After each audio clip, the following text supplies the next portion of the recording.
Hello friends, start करते हैं editorial dictation 100 word पर मिनट की स्पीड से 5 सेकंड बाद।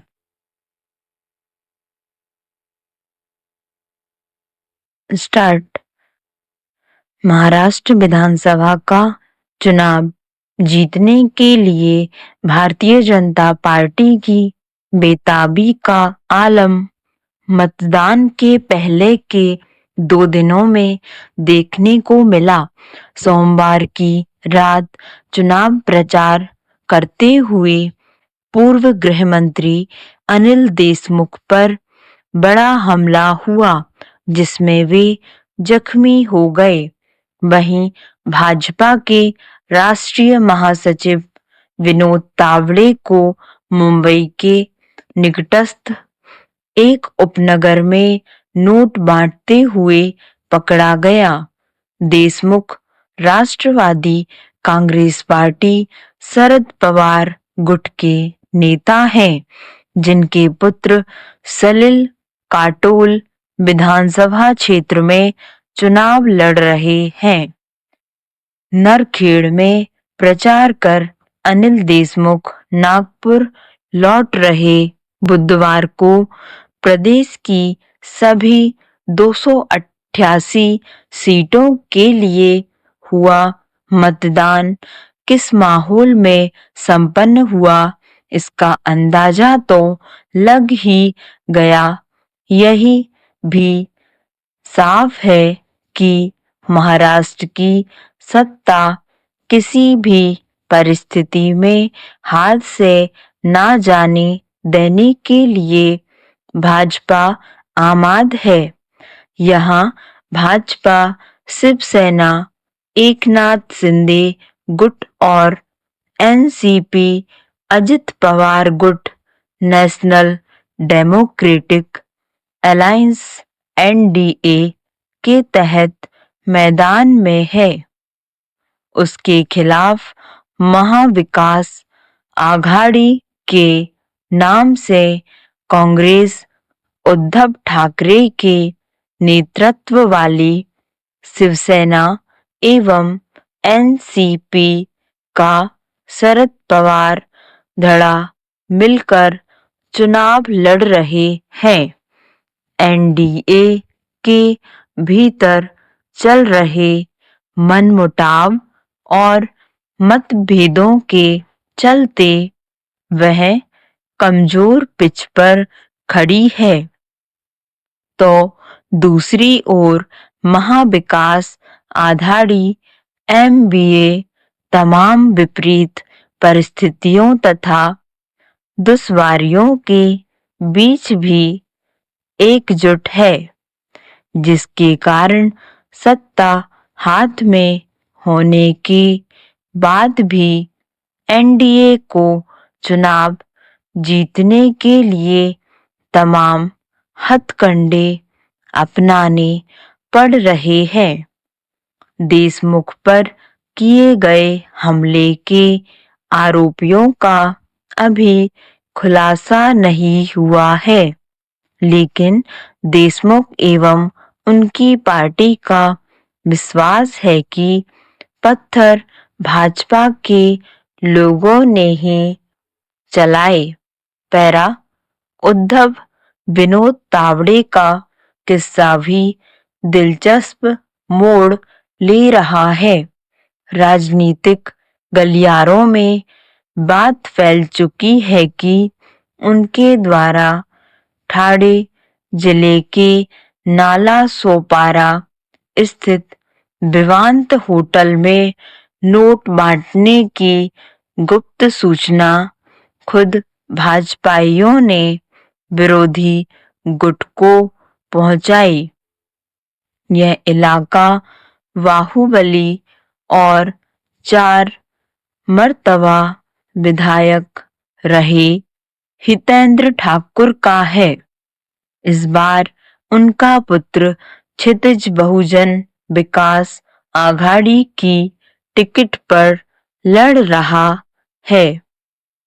मतदान की पूर्व संध्या यानी मंगलवार की शाम को तावड़े द्वारा किए जा रहे धन वितरण के दौरान बीबीए के सैकड़ों कार्यकर्ता पहुंच गए। उन्होंने वहां रखे काले बैग व नोट भरे लिफाफे दिखाए तथा बंडलों को मुट्ठियों में लहराते हुए फोटो खिंचवाए और तावड़े से सवाल जवाब किए।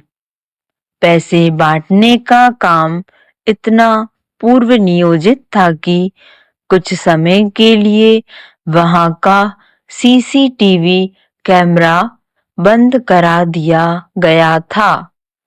क्षितिज ने दावा किया है कि उनके हाथ में वह डायरी लग गई है जिसमें तावड़े द्वारा बांटे जा रहे रुपयों का हिसाब है।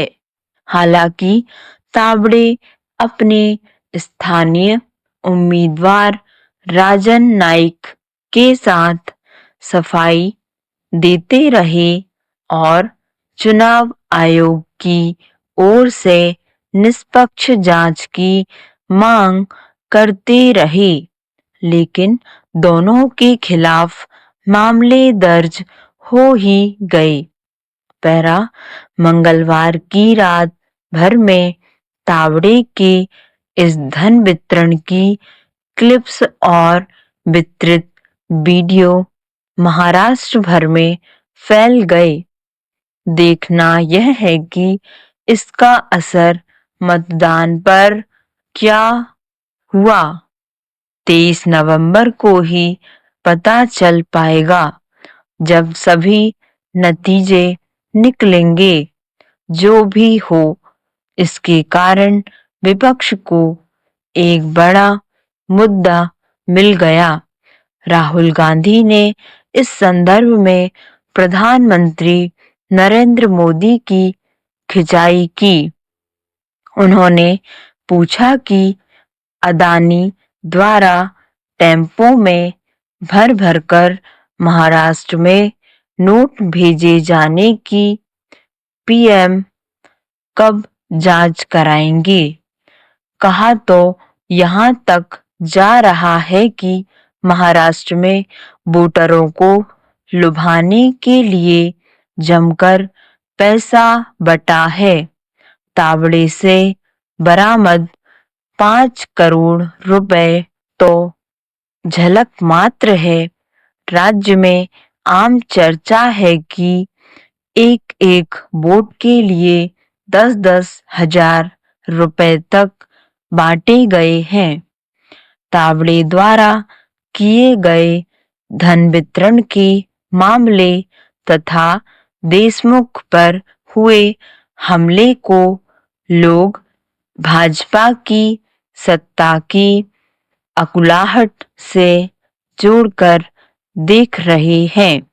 पैरा भाजपा द्वारा अपनाए जा रहे हथकंडों से यह आशंका भी गहरानी स्वाभाविक है कि यदि एनडीए को बहुमत नहीं मिलता और एमवीए अपनी सरकार बनाने में विलंब करती है तो केंद्र राज्यपाल के जरिए यहाँ वैसा ही खेला कर सकती है जिस तरह तत्कालीन राज्यपाल भगत सिंह कोश्यारी ने अपनी संवैधानिक शक्तियों का दुरुपयोग करते हुए एकनाथ शिंदे के नेतृत्व में सरकार बनवा दी थी। इसके लिए भाजपा ने शिवसेना तथा एनसीपी को तोड़ा था। उल्लेखनीय है कि सुप्रीम कोर्ट का आदेश है कि 26 नवंबर तक प्रदेश की नई सरकार का गठन हो जाना चाहिए, अन्यथा वहां राष्ट्रपति शासन लगाने में केंद्र सरकार देर नहीं करेगी। यह भाजपा की राजनीतिक मोडस ऑपरेंडी रहेगी कि पहले सत्ता को केंद्र अपने हाथों में ले, तत्पश्चात वहां ऑपरेशन लोटस के जरिए खुद की सरकार बना ली जाए।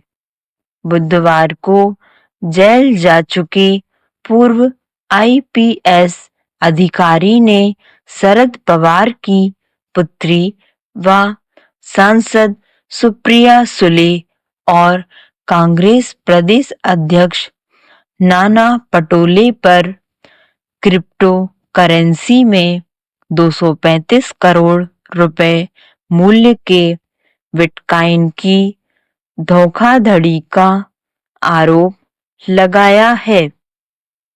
माना जा रहा है कि इसके पीछे भाजपा का ही हाथ है। स्टॉप। धन्यवाद। आपको डिक्टेशन पसंद आई हो तो लाइक और सब्सक्राइब करना ना भूलें।